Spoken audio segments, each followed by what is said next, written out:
All right, so in the last video, I was getting to the kind of brush I wanted. And I actually, within the project, didn't show you this, but I grabbed this image from online because I've tried to describe it, but that's hard to do. So you want to think of the brush you create as if you kind of push it into a stamp pad and then just tap it on the page. What would the stroke look like? That's like a fan brush. This is what a flat square brush looks like. This is what's called a filbert brush, which is a rounded flat. Then you have kind of specialized ones like fine liners. But you make that kind of stroke. Mine is for something that's close to a filbert, just a round, the kind of chaotic shape I made. But then you have to create its settings, right? So it's tip dynamics, its angle jitter, its roundness, all of that is affected. And then you can pick its size. And once you've set those, I'm going to try that transfer, changing the flow jitter a little bit, and then scatter, playing not with the position jitter, but with the count jitter. Just varying it a little bit. Okay, now I'm going to go to the brush settings and say, click on the arrow and say define new. And now that will have all of those settings built into it. So as I paint,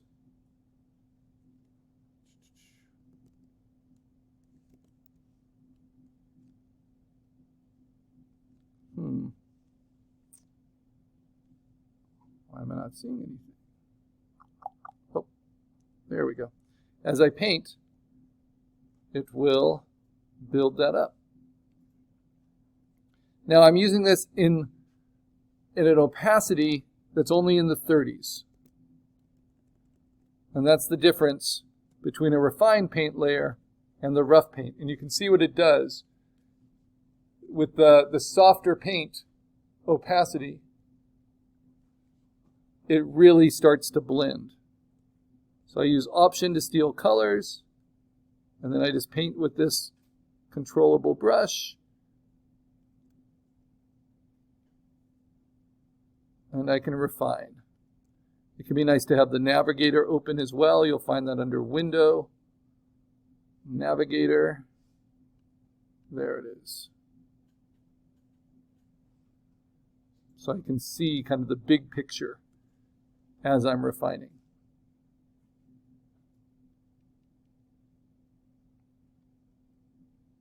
Now refined paint in this way with the low opacity, it tends to soften and blend.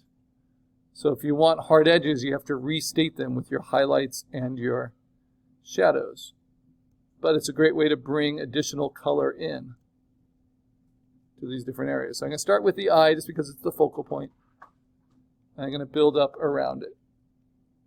Maybe put some pink in the tear duct.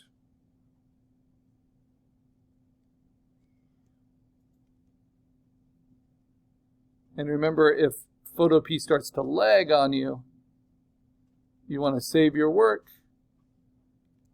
as a PSD and then close your browser and restart it.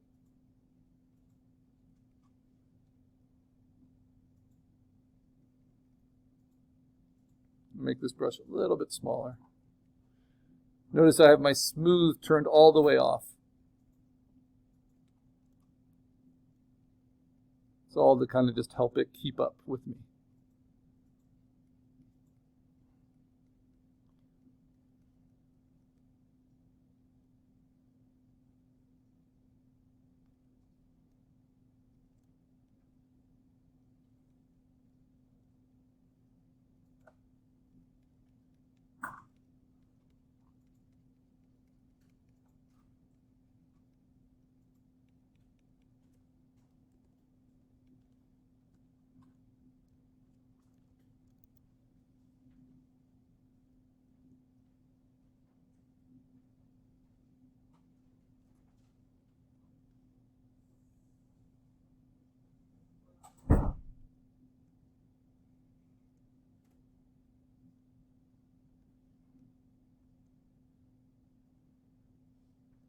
I'm going to refine the shape of that eye just a little bit, kind of tilt it. There we go. Now the nose, kind of get those highlights, those different ridges on the nose, little split it has.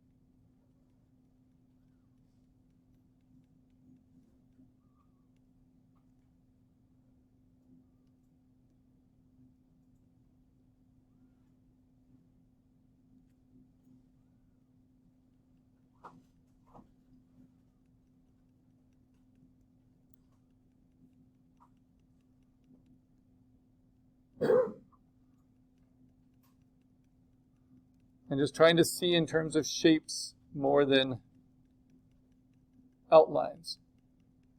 And that's the key to painting, both digital and traditional. And these softer brushes help with that.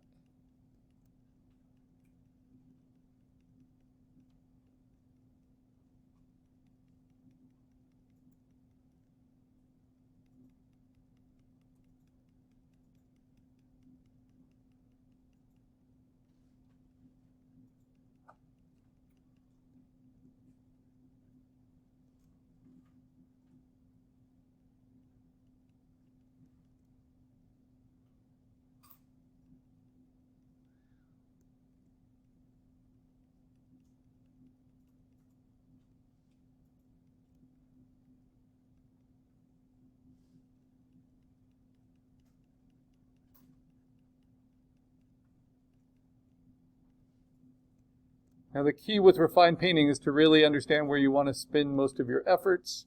That's why I like to have the navigator open. And see what needs work.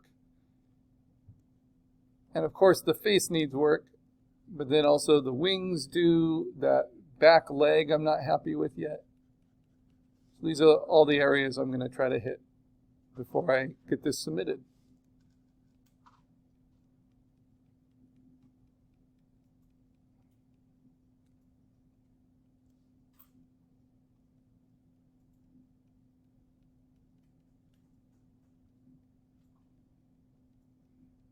Now, I don't use a lot of the smudge tool or a liquefy filter or other ways to blend because I like to blend just with lower opacity brushes. And the reason is because it builds a much nicer kind of paint film when you look at the pixels. Because you can see all those colors kind of layered up on top of each other. Now, the very best kind of brush for this blending is actually one that's a little bit more open.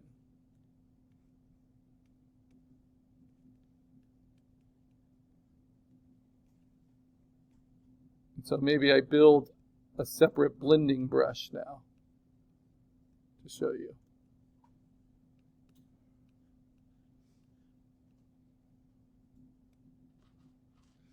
But you can see how all those pixels kind of layer up. Gives you a lot more complexity than if I were to just blur them all together into an average pixel color, which is what smudge does and what liquefy does.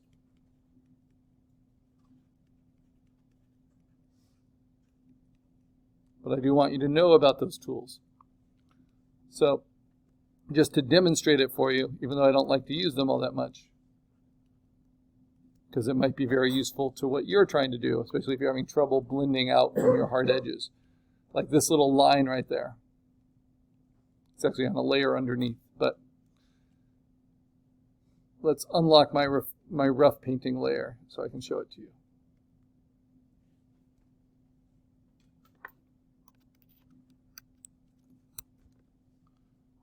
Because I only like to paint on a layer that's unlocked. So now I'm going to use a new tool just to show you. It's underneath the paint bucket tool, and it's called the smudge tool. I'm going to make it pressure sensitive. I'm going to make its brush 0% hardness. And its size fairly large. I'm going to go to the unlocked layer, and I'm going to smudge the rough painting underneath. Now if I do it to the refined paint layer, you'll see it on top. You'll see what happens.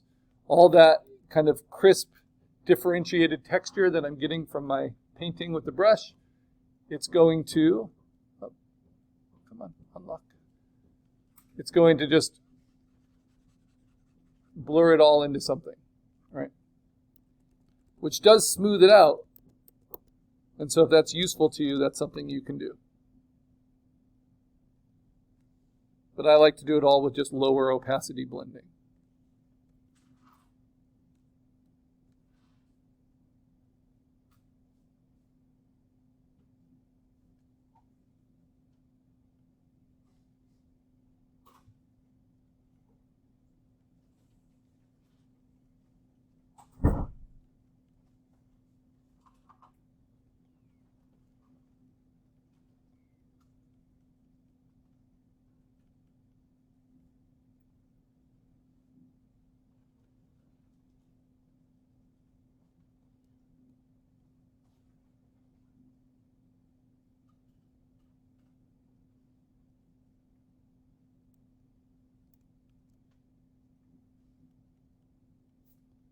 A little bit of his other eye peeking through here.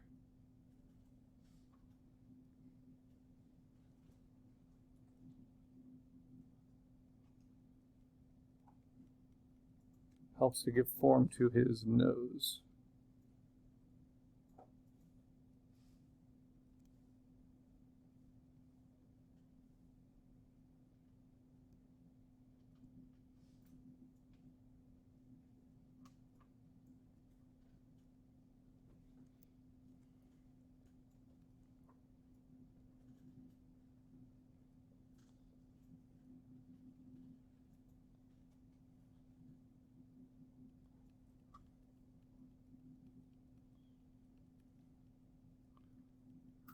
Refined painting is also where I might want to do the whiskers.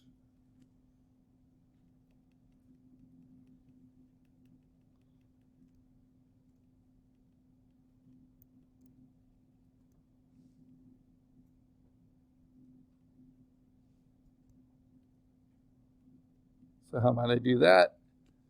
Well, I might change my brush. Make it really small, pressure sensitive.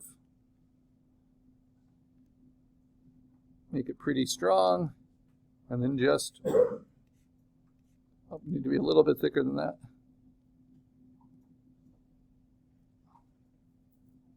And then just do some whiskers.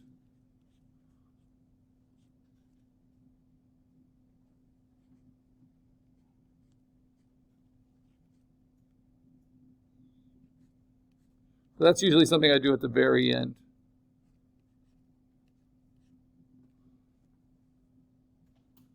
But that will be fun. So my hand is basically covering or floating over the Option key, staying on the brush tool. I'm using my custom brush.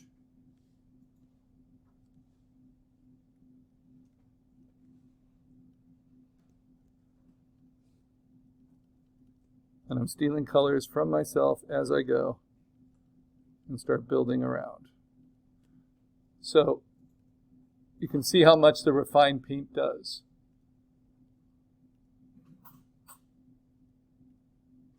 It doesn't look like much without the rough painting underneath it,